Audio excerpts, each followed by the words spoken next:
এই দুনিয়ার পুরো জীবনটা এটা হচ্ছে লালসাময় একটা জীবন, লোভ, মরিচিকা, মায়াজাল। এই মায়াজালে আমরা আটকে আছি, ফলে মৃত্যুর কথা আমরা ভুলে গিয়েছি। পাগলের মতো ছুটছি, আরো টাকা লাগবে, আরো খ্যাতি লাগবে, আরো যশ লাগবে, আরো দাপট লাগবে। আমার এত টাকা দিয়ে কি হবে, এত সম্পদ দিয়ে কি হবে, এত ব্যস্ততা দিয়ে কি হবে তোমার? স্টপ, থামুন, অনেক হয়েছে। আম্মা থামুন, take a rest, take a breath and think about death. Think that you have to go back to your Lord. একটু বসেন না, একটু ভাবেন যে আমাকে চলে যেতে হবে, চলে যেতে হবে। এই কোলাহল, এই ব্যস্ততা, এগুলো থাকবে, থাকবো না আমি। সাইয়েদনা ওমর ফারুক বলেছেন, মুতু ক্বাবলা আন তামুতু, মরার আগে একবার মরো। হাসিবু ক্বাবলা আন তুহাসাবু আলাইকুম, তোমার হিসাব নেওয়ার আগে তুমি একবার নিজের হিসাবটা করো না। কাগজ বের করে একটু লিখো না, কি কি ভালো কাজ করছিলা, যেগুলো দিয়ে নাজাতের ওসিলা হতে পারে। 1 2 3, আর কি কি আকাম কুকাম করছো দেখো না, লিখে দেখো তোমার অবস্থাটা কি। মরার আগে একবার মরো। মরার আগে খাটের মধ্যে শুয়ে শটান করে চোখ বন্ধ করে একবার মরার ভান করে দেখেন কেমন লাগে। চোখটা বন্ধ করেন আর ভাবেন আপনি নাই, কি কি হতে পারে ভাবেন। আপনার ছেলে মেয়েরা কান্না জুড়ে দিবে, আপনার প্রাণের স্ত্রী বিলাপ শুরু করে দিবে, বন্ধু বান্ধবের চিৎকার আর মাতম, স্থানীয় এলাকার মসজিদে ঘোষণা, অমুক এলাকার নিবাসী অমুক ভাই অমুকের ছেলে অমুক দুনিয়ায় নাই। সব আত্মীয়রা চলে আসবে, ফেসবুকে স্ট্যাটাস দেয়া হবে, সবাই সবাইকে জানাবে বিকাল 4টায় অমুক হাই স্কুল ময়দানে আপনার জানাজা। ছুটে আসবে, সবাই ছুটে আসবে আপনাকে শেষ বিদায় দিতে, গুড বাই জানানোর জন্য, আল ওয়াদা, বিদায় জানাতে আসবে সবাই।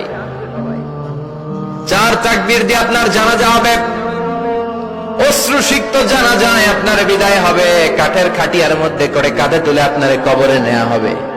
আগে থেকে খুঁড়ে রাখা কবরটার মধ্যে আপনারে বিছিয়ে দেয়া হবে। বাঁশের কচি দিয়ে তার উপরে মাটির চাপা দিয়ে সব চলে যাবে। ভাবেন না একবার চোখ বন্ধ করে, this is the circle of life, this is the nature of life. এটা সবার হবে, আমার হবে, আপনার হবে। এত মায়া, এত ভালোবাসা কই যাবে? কেউ থাকবে না, সবাই আপনার অন্ধকার কবরে রেখে দিয়ে চলে আসবে। উপরে বাঁশের কঞ্চি, তার উপরে মাটির চাপা, অন্ধকার আর অন্ধকার। এই অন্ধকার যেন শেষ হতে চায় না, শুধুই অন্ধকার, ঠিক কিনা? এজন্য আমাদের চলে যেতে হবে। দাদা গেল, চাচা গেল, মামা গেল, আমাদেরকেও যেতে হবে, জোরে কোন ঠিক কিনা? একদিন মাটির ভেতরে হবে ঘরে মন আমার, কেন বন্ধ দালান ঘর, প্রাণ পাখি উড়ে যাবে পিঞ্জর ছেড়ে।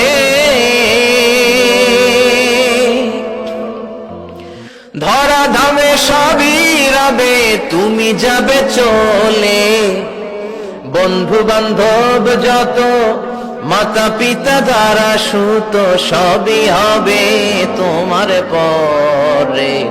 মন আমার কেন বন্ধ দালান ঘর, একদিন মাটির ভেতরে হবে ঘরে মন আমার, কেন বন্ধ দালান ঘর, ঠিক কিনা? সব পরে থাকবে, চলে যেতে হবে আমাদেরকে। এজন্য আখিরাতের কথা যেন আমাদের স্মরণ হয়। বিশ্বনবী বলতেন, নাহাইতুকুম আন জিয়ারাতিল কুবুর, আমি তোমাদেরকে কবর জিয়ারত করতে আগে নিষেধ করতাম, কিন্তু এখন নিষেধাজ্ঞা প্রত্যাহার করে নিলাম। এখন সব সময় তোমরা কবরের সামনে যাবা আর জিয়ারত করবা। কবরস্থানে জানতো, বড়ুয়া কৃষ্ণপুরের এই গ্রামের কবরস্থান আছে কোন দিকে? পূর্ব দিকে আছে, গোখরার জলের ওদিকে। যান আপনারা, একটু যাবেন, একটু গেলে আখিরাতের কথাটা স্মরণ হবে। ওখানে ছোট শিশুরা শুয়ে আছে, কিশোর যুবকরা আছে, আপনার মতো তাগড়া যুবক, মুরব্বীরা আছে। এরা এই এলাকায় থাকতো, এরা আকাশ থেকে নেমে আসে না, এই এলাকার সন্তান, আজ নাই। একটা সার্টেন পিরিয়ড শেষে আপনিও থাকবেন না।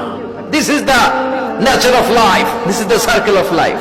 ছোট্ট শিশু হয়ে এসেছিলেন, শৈশব, কৈশোর, যৌবন, প্রৌঢ়ত্ব। আগে ছিলেন সিঙ্গেল, বিয়ে করে হয়ে গেলেন ডবল। এরপরে আল্লাহ আপনাকে একটা মেয়ে দিল, এরপরে মেয়েকে বিয়ে দিয়ে শ্বশুর হলেন, এরপরে ওই মেয়ের ঘরে সন্তান হতে নানা হলেন। আর কতদিন? অনেক দিন হলো তো, অনেক লম্বা সময় পেয়েছেন আপনি। Think about death. এবার যাওয়ার কথা ভাবেন, আখিরাতের সামানের কথা ভাবেন, ফিরে যেতে হবে। কি শক্তিশালী যুবক, বার্ধক্য চলে আসলে লাঠি ছাড়া চলতে পারে না। কুচকুচে কালো দাড়ি সাদা হয়ে যায়, দাড়ির শুভ্রতা, বয়সের ভার, রং ধরা যৌবন জং ধরে শেষ, ঠিক কিনা? This is the circle of life. যুবক ভাইরা, এটাই জীবন, চলে যেতে হবে, কেউ থাকতে পারবে না, ঠিক কিনা? এটা রিমাইন্ডার আল্লাহ এই সূরার ভেতরে দিয়েছেন যে তোমাদেরকে ফিরে যেতে হবে, এই লোভ লালসা ছেড়ে দাও। রব্বুল আলামিন বলেন, আলহাকুমুত তাকাসুর হাত্তা যুরতুমুল মাকাবির। ও গোলাম, দুনিয়ার সম্পদ, লোভ লালসা তোদেরকে পাগল বানিয়ে দিয়েছে। এই লোভ পাগলামি কোনোদিন তোদের থামবে না যতদিন না তোরা কবরে ঢুকবি, ঠিক কিনা? কার কথা? আল্লাহ বললেন, দুনিয়ার সম্পদ আর লোভ আর মোহে তোমরা গাফেল হয়ে গিয়েছো। আখিরাতের কথা বেমালুম তোমরা ভুলে গিয়েছো, কিন্তু আখিরাতে তোমাদের যেতেই হবে, কবরের বাড়িতে তোমাদের ঢুকতেই হবে, ঠিক কিনা? যেতেই হবে, আমরা ভুলে যাই। আলহাকুমুত তাকাসুর, অতিরিক্ত পাওয়ার লোভ, বেশি বেশি খাওয়ার লোভ, বেশি বেশি জমানোর লোভ মানুষকে গাফেল বানিয়ে দিয়েছে। এটা মানুষের স্বভাব, আরো চাই আরো চাই, এই স্বভাবটা আছে না নাই? দেখবেন ছোট বাচ্চারা মসজিদের দোয়া অনুষ্ঠান শেষে জিলাপি দেয় না? গৌরে কৃষ্ণপুর কি দেয়? আগে বাতাসা দিত না, এখন কি দেয়? জিলাপি দেয়, মিষ্টি দেয়। তো মসজিদের 2-3 গেট থেকে যদি দেয়, ছোট বাচ্চারা দেখবেন এদিক দিয়ে কয়েকটা নিয়ে আবার ওই গেটে লাইন ধরে। ওর হাত হলো ছোট হাত, ওর হাত ভর্তি জিলাপি, আর নেওয়ার জায়গা না, এরপর আরেক জায়গায় লাইন ধরছে, আরো লাগবে আরো লাগবে, এই আরো আরো আরো চাই, এই স্বভাবটাই মানুষকে কুড়ে কুড়ে শেষ করে দিয়েছে। এত লাগবে কেন তোমার? চাহিদার কোনো শেষ নাই, unlimited demand of human being. যার আছে বেশি তার চাই বেশি, যার সাইকেল আছে তার হুন্ডা চাই, হুন্ডা আছে তো প্রাইভেট কার চাই, প্রাইভেট কার আছে তো প্লেন চাই, প্লেন আছে তো হেলিকপ্টার চাই, হেলিকপ্টার আছে তো ওইটা চাই, ওইটা আছে তো সেটা চাই, ঠিক কিনা? এলাকার মেম্বার যে হয়েছে চেয়ারম্যান হতে চায়, আছে না নাই? চেয়ারম্যান সাহেব এমপি হতে চায়, আছে না নাই? এমপি সাহেব মন্ত্রী হতে চায়, আছে না নাই? মন্ত্রী সাহেব প্রধানমন্ত্রী হতে চায়, আছে না নাই? কিন্তু এই দেশে সুযোগ নাই, কথা কন।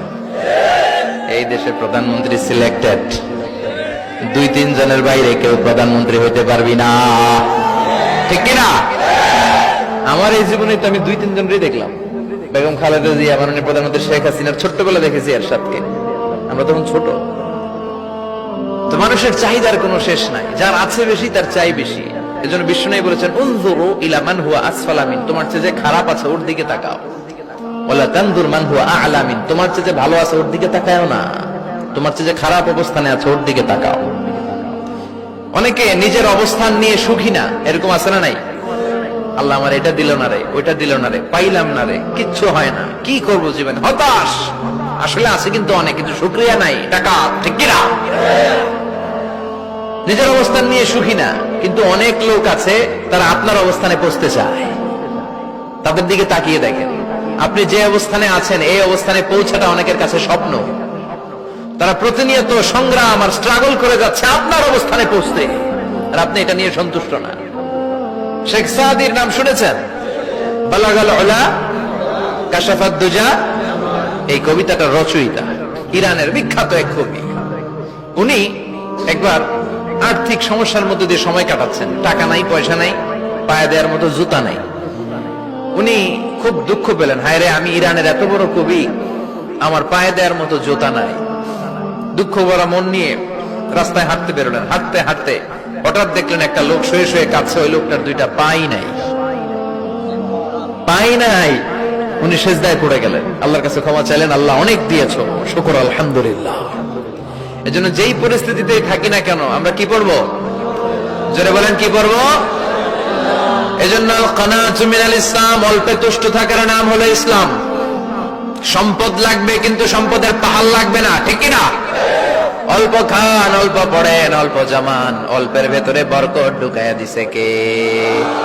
দেখবেন যাদের সম্পদ অল্প তারা সুখী বেশি। জরিপে এটা দেখা গিয়েছে, অনেক সার্ভেতে এটা এসেছে, যারা সম্পদশালী এরা দুঃখী বেশি, এদের দুঃখ বেশি, টেনশন বেশি। খুব স্বাভাবিক, টাকা যার বেশি রোগ তার বেশি, টাকা যার বেশি টেনশন তার বেশি, টাকা যার বেশি ঘরে শান্তি তার কম।